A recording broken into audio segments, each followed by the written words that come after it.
Hello दोस्तों, आज से हम शुरू करने जा रहे हैं 11th एनसीईआरटी का पहले चैप्टर नंबर फर्स्ट से।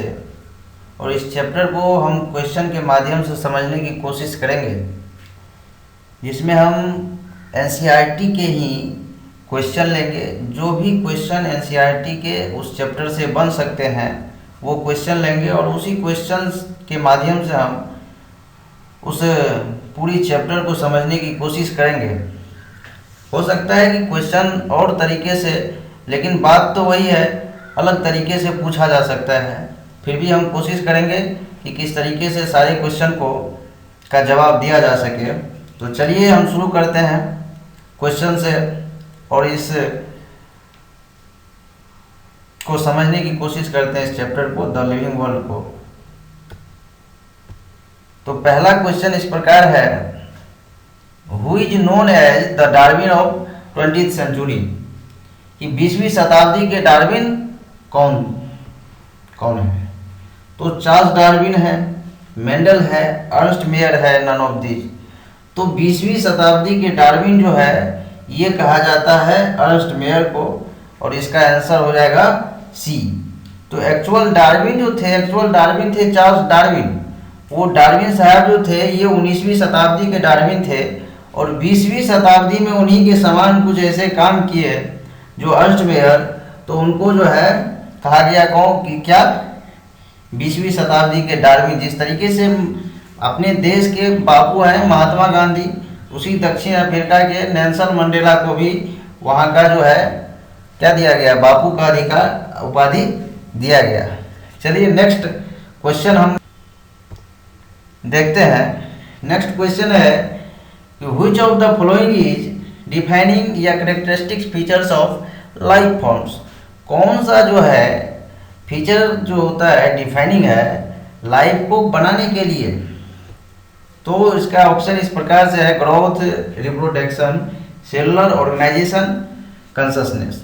वैसे ये सारे के सारे कैरेक्टर लाइफ के लिए जरूरी है, लेकिन जो कैरेक्टरिस्टिक्स फीचर है, कौन ऐसा फीचर है जो कि मोस्ट इम्पोर्टेंट है, तो वो है यहाँ पे सेलुलर ऑर्गेनाइजेशन। लाइफ फॉर्म की बात हो रही है यहाँ पे, तो इसका कैरेक्टरिस्टिक्स फीचर जो है ये सेलुलर ऑर्गेनाइजेशन। इसका आंसर हो गया सी।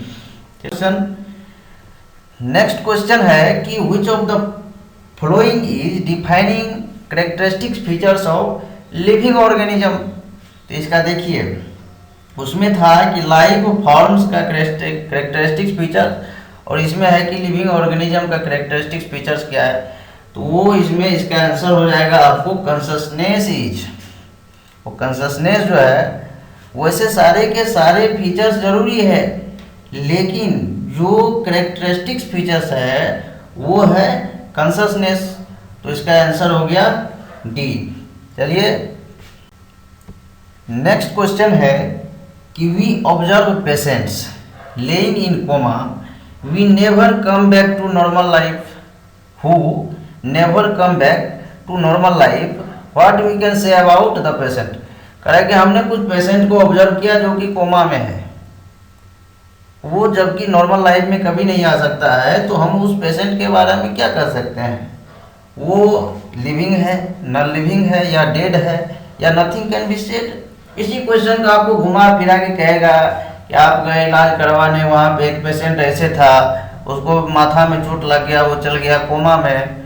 तो आप जो है उसके बारे में क्या कर सकते हैं, वो जिंदा है कि मरा हुआ है कि क्या है।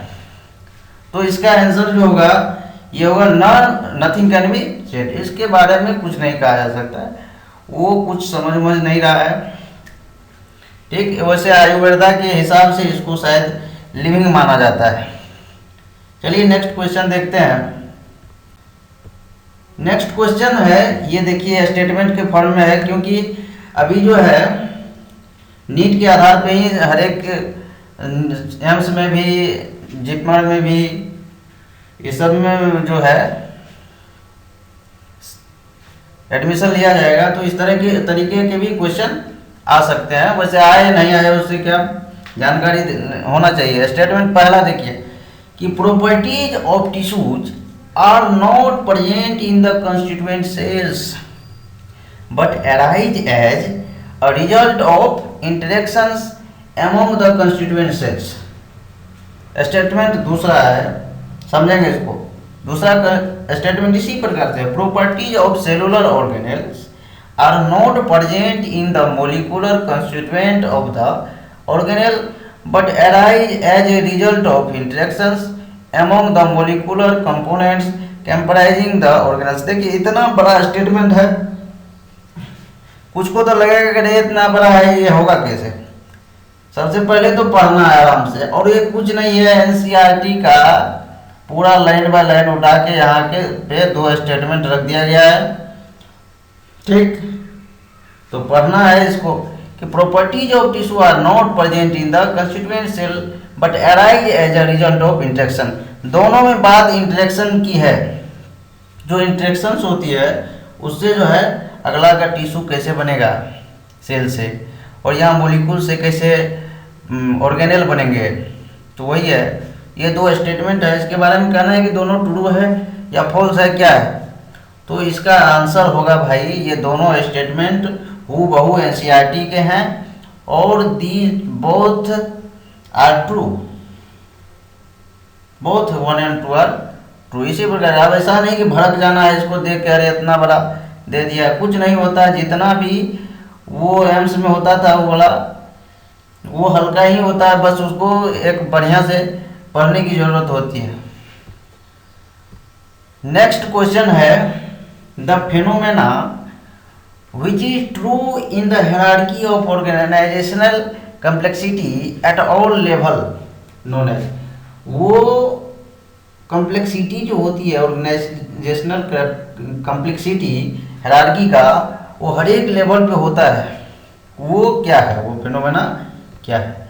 तो वो है इवोल्यूशन है या रिप्लिकेशन है, इंटरेक्शन है, रेगुलेशन। पिछले में आपने देखा कि इंटरेक्शन जो होती है वो होता है। अब मान लीजिए कि जो मॉलिक्यूल्स था उससे ऑर्गेनेल्स बनना था, तो वहाँ पे मॉलिक्यूल्स के बीच इंटरेक्शन होगा।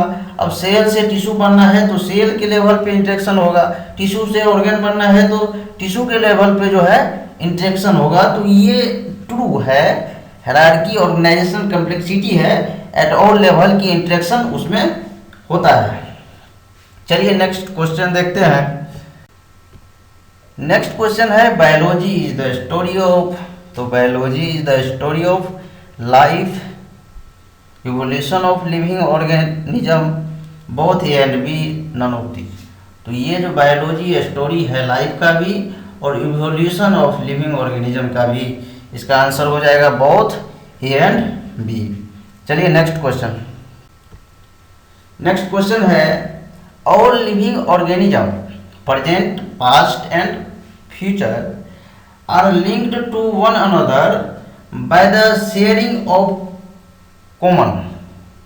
वो क्या कॉमन शेयर करता है जो प्रेजेंट के एनिमल को, पास्ट के एनिमल को और आने वाले फ्यूचर के एनिमल को, फ्यूचर के ऑर्गेनिज्म को एक दूसरे से लिंक करता है। तो फीचर, कॉमन फीचर्स होता है, या जेनेटिक मटेरियल होता है, ब्लड ह्यूमर होता है, या नन ऑफ दीज होता है। तो इसका कॉमन है, ये बहुत सवाल है, ये अच्छा ही और अच्छा है। और ये जेनेटिक मटेरियल का खेल होता है, जेनेटिक मटेरियल के आधार पे ही एक दूसरे का, जैसे कि हम लोग मानव का जेनेटिक मटेरियल इससे हद तक चिंपैंजी से मिलता है। तो इसलिए कहा गया कि डार्विन की बात जैसे आता है ना, 20वीं सेंचुरी का डार्विन अर्नेस्ट मेयर था, तो डार्विन इस बारे में बहुत सारे जानकारी दिए थे। डार्विन ने ही पहली बार बताया था कि जो है ह्यूमन का जो इवोल्यूशन हुआ है वो मंकी से हुआ है। ये बहुत कंट्रोवर्शियल भी रहा। चलिए नेक्स्ट क्वेश्चन देखते हैं।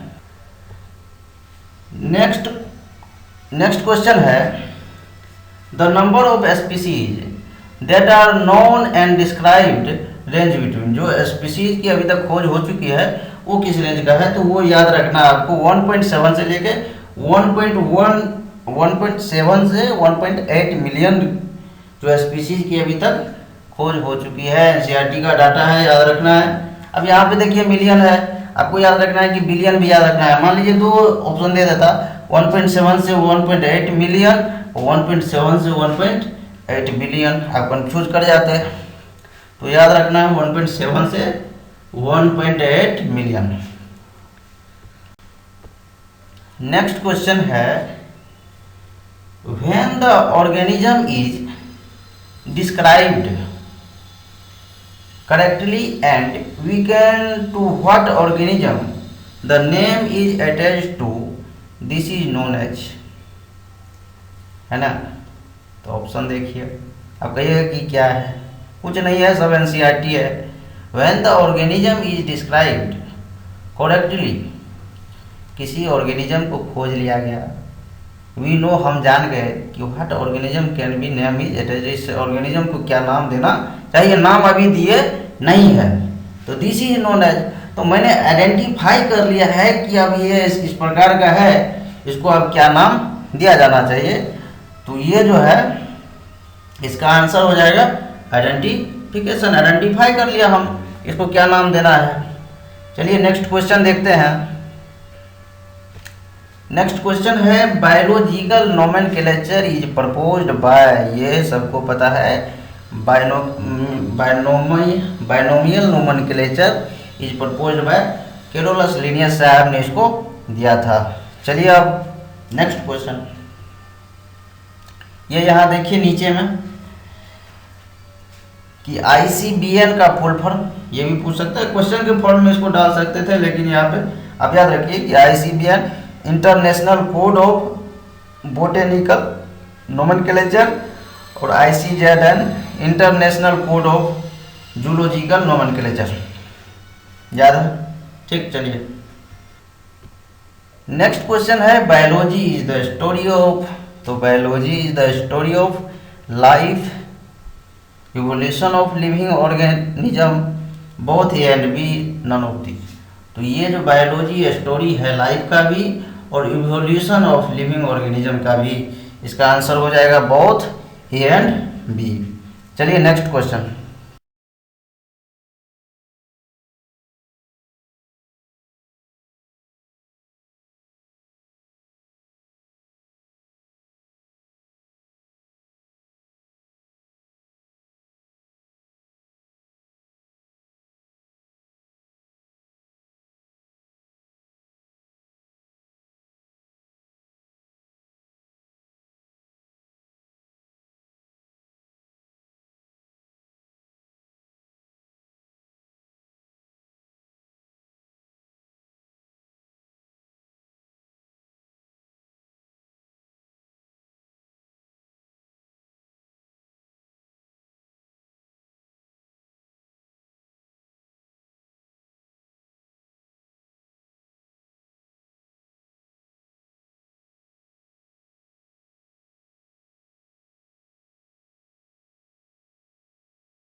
नेक्स्ट क्वेश्चन है the process that is basic to taxonomy, जो प्रोसेस जो टेक्सोनॉमी के लिए बेसिक चीज होती है, तो या करेक्टराइजेशन है, आइडेंटिफिकेशन है, क्लासिफिकेशन है।